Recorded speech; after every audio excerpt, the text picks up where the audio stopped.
Kepercayaan orang-orang jahiliyah. Orang-orang Arab juga mengundi nasib dengan menggunakan anak panah yang tidak ada bulunya. Anak panah yang digunakan untuk mengundi nasib tersebut diberi 3 tanda. Anak panah pertama diberi tanda ya, dan anak panah kedua diberi tanda tidak, dan anak panah ketiga tidak diberi tanda apa-apa. Mereka mengundi nasib untuk memastikan pelaksanaan sesuatu keinginan atau rencana, seperti bepergian atau lain-lainnya dengan menggunakan anak panah itu. Jika yang keluar anak panah bertanda iya, mereka melaksanakannya. Dan jika yang keluar anak panah bertanda tidak, mereka menangguhkannya hingga tahun depan dan berbuat hal serupa sekali lagi. Bila yang keluar anak panah yang tidak diberi tanda, mereka mengulanginya lagi. Selain 3 anak panah pertanda seperti itu, ada jenis lain yang diberi tanda air dan tebusan. Ada juga anak panah bertanda dari golongan kalian atau bukan dari golongan kalian, atau anak angkat. Jika mereka memperkarakan nasab seseorang, mereka membawa orang itu ke hadapan Hubal sambil membawa 100 hewan kurban dan diserahkan kepada pengundi anak panah. Jika yang keluar tanda dari golongan kalian, maka orang tersebut merupakan golongan mereka. Dan jika yang keluar tanda bukan dari golongan kalian, maka orang tersebut hanya sebagai rekan persekutuan. Dan jika yang keluar tanda anak angkat, maka orang tersebut tidak ubahnya anak angkat, bukan termasuk dari golongan mereka, dan juga tidak bisa didudukkan sebagai rekan persekutuan. Perjudian dan undian tidak berbeda jauh dengan hal tersebut.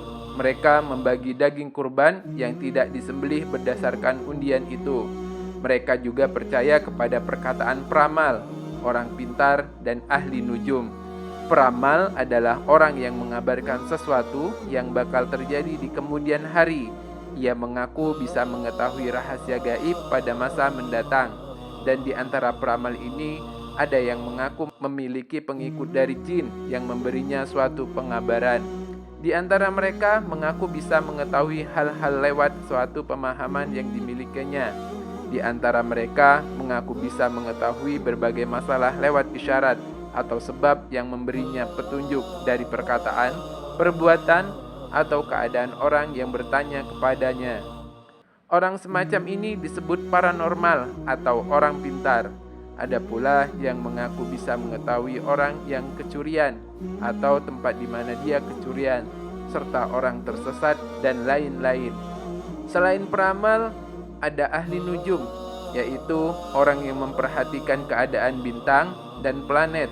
Lalu dia menghitung berjalanan dan waktu peredarannya, agar dengan begitu dia bisa mengetahui berbagai keadaan di dunia dan peristiwa-peristiwa yang bakal terjadi pada masa mendatang.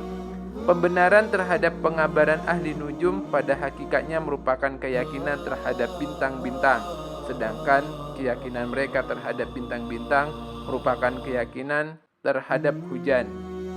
Maka mereka berkata, hujan yang turun kepada kami berdasarkan bintang ini dan bintang itu. Di kalangan mereka juga ada tradisi tiarah, yakni pesimis terhadap sesuatu. Pada mulanya mereka mendatangkan seekor burung atau biri-biri, lalu melepasnya.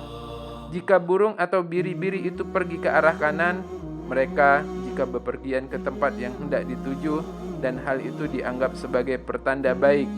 Jika burung atau biri-biri tersebut berjalan ke arah kiri, mereka mengurungkan niatnya untuk bepergian dan menganggapnya sebagai tanda kesialan. Mereka juga meramal di tengah perjalanan bila bertemu burung atau hewan tertentu. Tidak berbeda jauh dengan hal tersebut, ada kebiasaan mereka menggantungkan ruas tulang kelinci. Mereka juga meramal kesialan dengan sebagian hari, bulan, hewan, atau wanita. Mereka percaya bahwa bila orang mati terbunuh, jiwanya tidak tentram. Bila dendamnya tidak dibalaskan, ruhnya bisa menjadi burung hantu yang berterbangan di padang pasir seraya berkata, "Berilah aku minum, berilah aku minum." Jika dendamnya sudah dibalaskan, maka ruhnya menjadi tentram.